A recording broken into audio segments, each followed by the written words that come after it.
What's up, Raider Nation? Raider Tea Time. Time to talk about three things. Three things to actually take a positive look on what's going on with the season. I want to give you three things to look forward to as the rest of the season that goes on, as all the games that's coming up. But you know where we start. Raiders.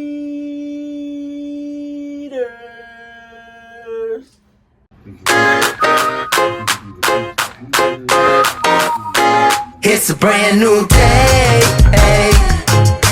Wake up every morning and say it's a brand new day.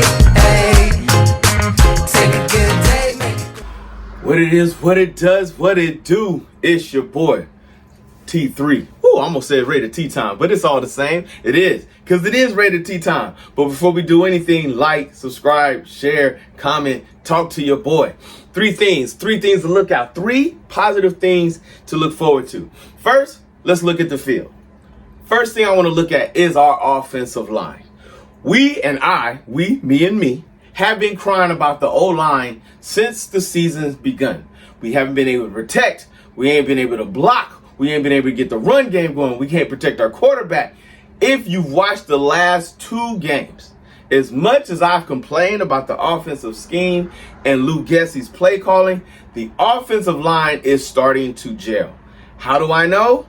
Let's look at the last game. Yes, nobody wants to look at what's happening with Pittsburgh, but let's look at it.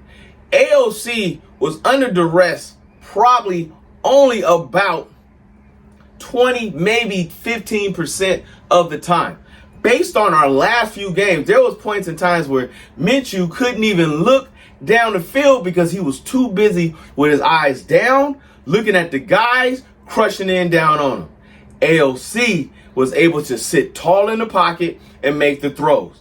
Now, because it was earlier in his start, he was not as accurate as we would like it to be, but it was the first game. He should have came into we would like to see a little bit more.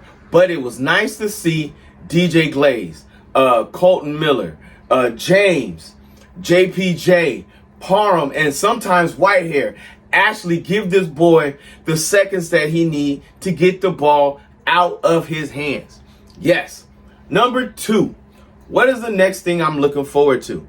I got to give props, as much as some of y'all don't want to Mark Davis. As some of y'all may or may not know, Mark Davis owns the Las Vegas Aces. They've recently just won 2 championships. What did he do?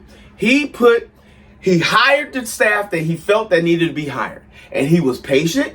He took the time and allowed the staff to build the team that they want to build, which is why they are now a WNBA juggernaut in the Women's Basketball League.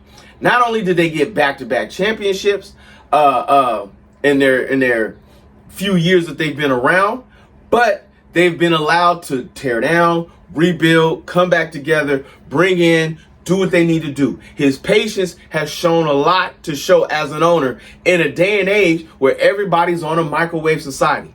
I expect him to do the same thing with this hiring regime. He did not just listen to the players. He pulled in all the minds that he could pull in together, got counsel, and was like, yes. Because the one thing the media loves to say is the players pick the coach. No, the coach won the job. You know what I'm saying? AP won the job. He won an opportunity to show what he has to do. And I believe Mark Davis is going to allow Tom Telesco and Mark Davis, Antonio Pierce to do their thing. He came out in a full statement and says, I get it.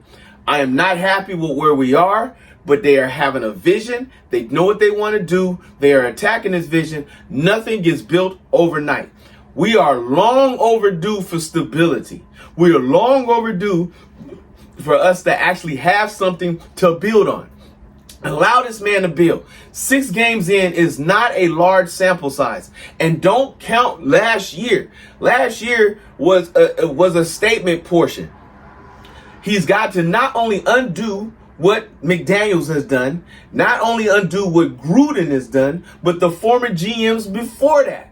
Now, would I have liked the GM that the AP was with before they brought in Telesco? Yes, but this is what takes me into number 3. Telesco has started his first draft for Brock Bowers, JPJ, Jackson Powers Johnson, and DJ Glaze. Why are the first 3 rounds most important? 9 times out of 10, the first 3 rounds are most important because most of the time, the first 3 rounds are your starters. Rounds 4 through 7 is usually backups, fill-ins, and every once in a while, you get a starter. But most of the time, they are the depth of your team. These are players that you're developing, players that you're growing. That is your farm system, 4 through 7. But the first 3 picks are essential because a lot of times those 3 picks are the foundational piece of your team. Yo, Brock Bowers has shown not only that he's a beast, and that he is willing to get down and get his hands dirty, but that he is a Raider through and through. He is right now the top rated targeted tight end, catching tight end, and receiving tight end in the NFL this year as a rookie coming into the league.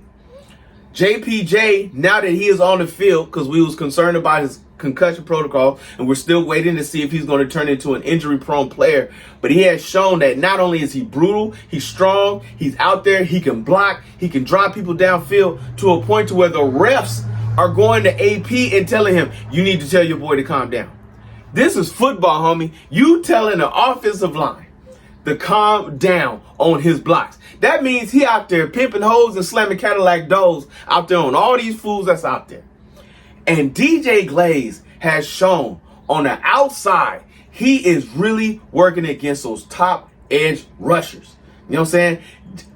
Watt had great plays when he was knocking the ball out, but he was not getting the AOC.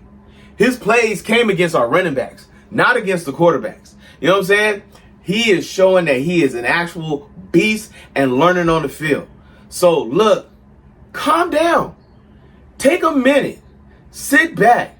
Let's enjoy this season. Let's watch this build go on. Let's let this staff develop.